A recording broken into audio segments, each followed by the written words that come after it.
Sharing my screen. This all set up.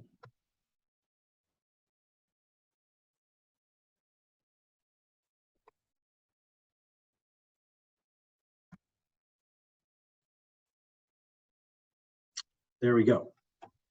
Hello, my name is Heath Ellison. I'm a Senior Field Services Program Manager for the Iowa Soybean Association Research Center for Farming Innovation.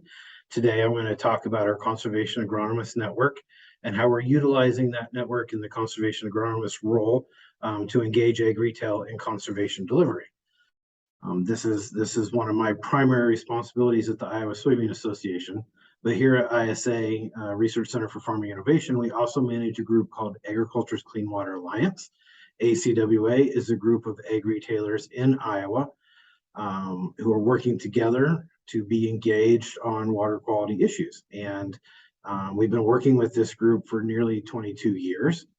And that kind of gives us some good experience, a good background, and really has let us do what we're doing with this Conservation Agronomist Network, having that history, that exposure, that experience with a group of ag retailers. So I want you to keep two questions in mind as I'm going through this presentation. Not necessarily that we're going to necessarily answer these questions, but I think they're good to keep in mind. One is, why should we engage with ag retailers? I think that's fairly obvious. But a second question is why should ag retailers engage with us? And I think that's where we struggle as a conservation industry, conservation professionals to make this ag retail association and ag retail engagement happen, right? We need to be able to show value to them. And we don't do a good job of showing how this fits within the business model, how it can add value to their organization. And we're starting to approach some of that with our Conservation Agronomist Network. So just a quick outline, a little bit about who ISA is, who we are, what is a conservation agronomist, what are some of the drivers, some of the challenges we've experienced, some of the impact we've seen, and then where do we think we're going. So Iowa Soybean Association, we represent Iowa soybean farmers. We also manage the soybean checkoff.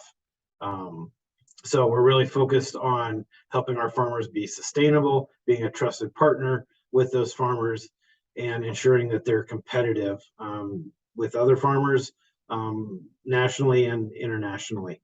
We're governed by a board of 22 farmers, and we represent and advocate on behalf of the state's 40,000 soybean farmers.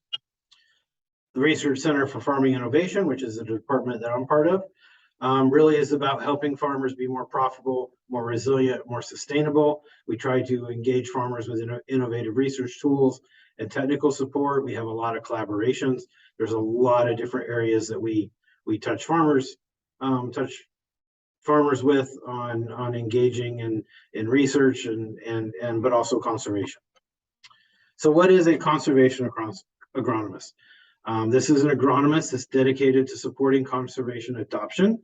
Our network is highly leveraged with ag retail, so we're utilizing that sales agronomist network to reach farmers that maybe we typically don't reach with a conservation message, or that typically don't participate in a watershed program, or maybe don't regularly walk in the door at NRCS. We want to connect farmers with resources, and then we want to support their practice. So we don't want to just get them involved in the programs that provide financial aid. We want to make sure that we're engaged with that farmer throughout implementing that practice to ensure they're successful and that they're making the changes, particularly for in-field conservation practices.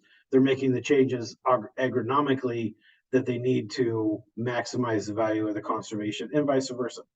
And then finally, by co-locating these conservation agronomists and working closely with ag retail, we can provide some in-house conservation expertise to our ag retail partners. One of the things that we've learned in our 20 plus years of experience working with ag retail is that the sales agronomist is very averse to introducing risk into his client relationship, right? So if we ask him to engage in a program or talk about a practice that he doesn't feel fully educated on or feel like a bit of an expert on, to him that's introducing risk. If he gets or she asks a farmer to go in to NRCS and talk about a bioreactor, the sales agronomist isn't, if something in that interaction goes wrong or or something about the practice isn't as, or the contract isn't as the farmer expected, that could come back to the sales agronomist and cause them affect their client relationship. And that's what we want to avoid. So having these conservation agronomists be in-house expertise for that ag retailer, we think is going to provide some value. So our conservation agronomist is also living and working locally. So they're working and living in the area, or they're working in the area they live. Most of our team is officed out of an ag retail partners location, again, to build that trust, to build that relationship with the sales agronomy team. And then they're also interfacing with other partners, such as the local soil and water conservation districts, other watershed projects, bringing other resources and other expertise to the table for the farmer and for the sales agronomist when needed. So kind of how do we set these positions up? How have they come about? Well, first, we want to identify an interested ag retail partner, which, because of our association with the Agriculture Spain Water Alliance, has worked out pretty well. And then we want to pursue funding for the position. We hope to, over time, show value of these positions to the ag retail, where this becomes something that becomes part of their business, normal business operations, and just another position that they fund within their organization. But until we get to that point, we're bringing in grant funding and other outside funding to support these positions. And 1 and 2 can happen in any order. Sometimes we have the funding, we find a funding source, and then we go searching for a partner. Sometimes we have an ag retailer say, hey, I'd like to have one of these positions, and we'll work to find funding to support that position.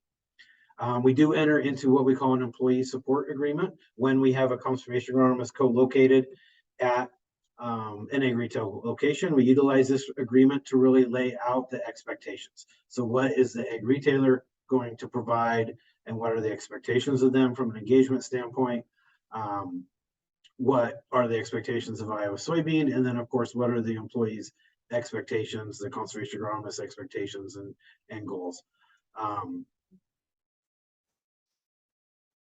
And then, of course, we have regular reporting and engagement between Iowa Soybean and the ag retail partner, both with the conservation agronomist, but also just checking in regularly from a management perspective to make sure the relationship is working well and the ag retailer is getting the value or the engagement that they're hoping to get, as well as us checking in with them, letting them know if our team, our conservation agronomist, is getting that engagement from their team that we're hoping to see. So what are some of the drivers? This is stuff as the conservation community is pretty well aware of. We need more conservation on the ground to reach Iowa nutrient reduction strategy goals. We need to engage ag retail. We strongly believe that their network can help us reach farmers we normally wouldn't, as I mentioned before.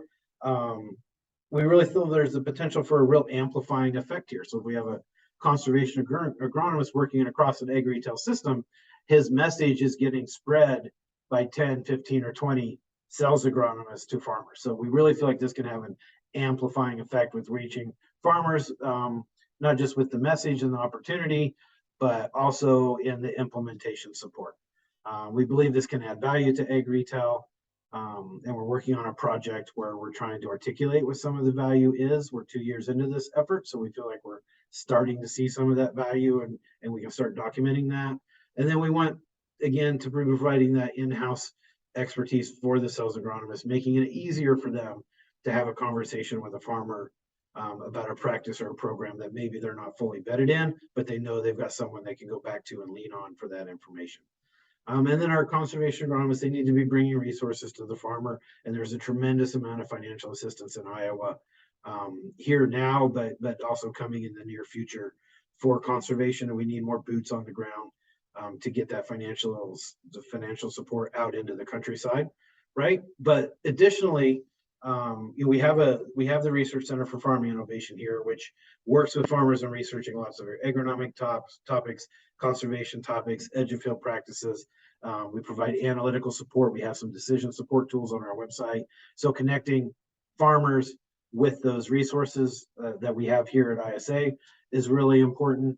Helping them when they have questions about a practice, how can we test that on the farm, connecting them with, like I said, with the financial assistance, then making sure that that practice is successful for the farmer, helping them there. And then, like I said, we've got record dollars coming into conservation in Iowa, and we need this team on the ground helping with that. So this is our network. This is the team that we currently have. 5 of those positions, the ones with pictures, those are Iowa Soybean Association pictures. 4 of those are co-located with Ag Retail. Ben Poor up there in the middle, he works out of our office here at the Iowa Soybean Association, is kind of our catch-all, where he covers a good chunk of the state. Evan Brem, working with Lynn Co-op in Eastern Iowa, is our newest employee. And then we have 3 what we call affiliated conservation agronomists that work with Heartland Co-op that up until very recently were funded by a grant coming to Iowa Soybean and then subcontracted to Heartland Co-op for that work. So this is the team around the state: Rosie, Ryan, Evan, working specifically with one ag retailer. Joe in West Central Iowa is leading the Farm to River Partnership, which is a 110,000 acre watershed project. That's an ACWA led project. So he's working with multiple ag retailers that are listed there on the slide. Again, Ben working out of our office, and then Emery, Ruth, and William working with the Heartland Co-op team. And we are continuing to look to grow this network. We anticipate adding additional positions in the near future. We're a little concentrated in West Central, Northwest Iowa. We want to add some positions in other areas of the state and some other priority watersheds around the state.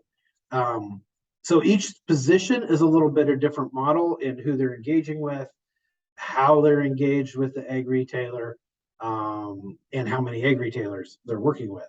So we've got these different models. So some of the things we've seen so far, management commitment from the ag retailer is vital for these positions to be successful and to be providing value back to that ag retailer. The ag retailers need to see that value. They need to understand, and it doesn't have to be immediate, but eventually we have to be able to show how these positions and supporting these positions is positively impacting their business, their client relationships. And then in the case of Joe leading the Farm to River Partnership, we have a conservation agronomist who has dedicated dollars for the farmer, and we find that to be helpful engaging farmers, believe it or not. Value to ag retail. So a couple anecdotal examples of where we've seen some value. One co-op has seen customers delivering grain to their locations that hadn't in over 5 years. After working with the conservation agronomists, I believe they told us there was 5 farmers that had kind of come back into the fold, so to speak, after working with the conservation agronomists. That's huge for ag retail. I mean, so much of what they do is about the grain. Maintaining those customer relationships is often about getting the farmer to deliver grain to them. So this is a huge win. Then we also had another ag retailer in an area where we saw some significant increase in cover crop adoption, also saw a significant increase in chemical sales and herbicide sales. So they saw that as a value add at their location. As I mentioned before, we're starting to try to evaluate what this impact looks like, particularly from the ag retailer standpoint. We collect data on practices. I'll show that in a little bit. We can translate that into pounds of nitrogen, pounds of phosphorus loss reduced, things like that. But we need, again, to show value back to that ag retailer. So we brought a third party in. They're going to be assessing impact, environmental, financial, and from an engagement standpoint, conducting interviews with our ag retail partners and with our conservation agronomists.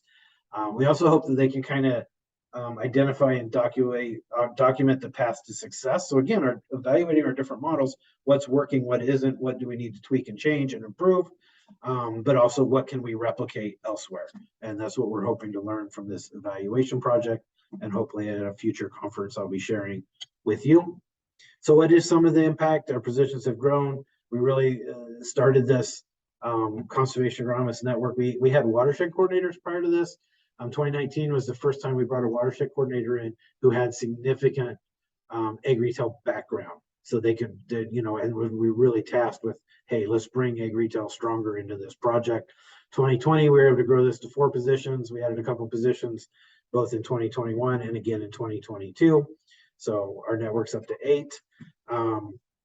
Just a couple of the highlights here over this time period: over 1,000 farm visits, almost 6,000 or a little over 5,000 acres of improved nutrient management, a little over 9,000 acres of no-till strip till adopted through conservation agronomists working with farmers, 68 edge of field practices implemented, or in progress to being implemented, and nearly 50,000 acres of cover crop adoption and improved management. We kind of track both of those things. So we feel like we've had a significant impact, and really the majority of these positions have only really had influence in one growing season with the farmer because of the timing or when they're hired. We're going into the second growing season. So I really anticipate a lot of growth in these numbers in the next year and the next crop year. Water quality impact, using some simple numbers from the nutrient reduction strategy, we can translate these acres of practices into 435 pounds of N loss reduction and 26,000 pounds approximately of phosphorus loss reduction. And where are we going with this? Some of our vision, we'd like to see around 20 conservation agronomists. They don't all have to be part of our network, but we want to see that around the state of Iowa. We want every ag retailer in Iowa to at least have access to a conservation agronomist, even if they don't have one engaged with them full-time or on staff. We believe we're starting to kind of flesh out the replicable model here, that we can demonstrate value and have that equate to more ownership, financial ownership, but also absorbing these positions into their systems by the ag retailers. And then, we've challenged our team here in the office to be responsible for 1 million acres of new cover crop adoption in the next 5 years. And I think we can do that. So next steps, where are we going next with this effort? Again, we want to expand our network. We certainly know there's more opportunity with ag retail. We have interested ag retailers. It's a matter of connecting the interest with funding and support and growing this network. We want to be able to quantify the impact, like I just did on the previous slide, as far as farmers engaged in acres and maybe some downstream impact where we can model that.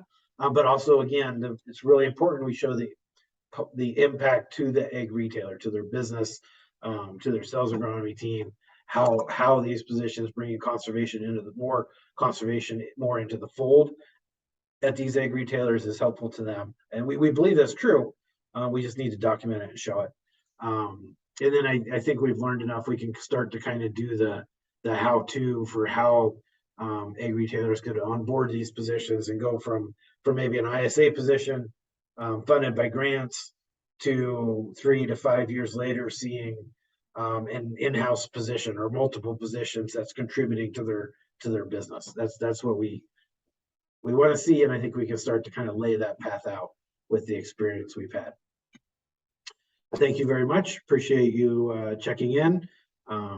Be happy to answer any questions. My email, my phone number is there. I'm happy to chat about what we're doing with our conservation agronomists, with the network, our ag retail engagement anytime. Thank you.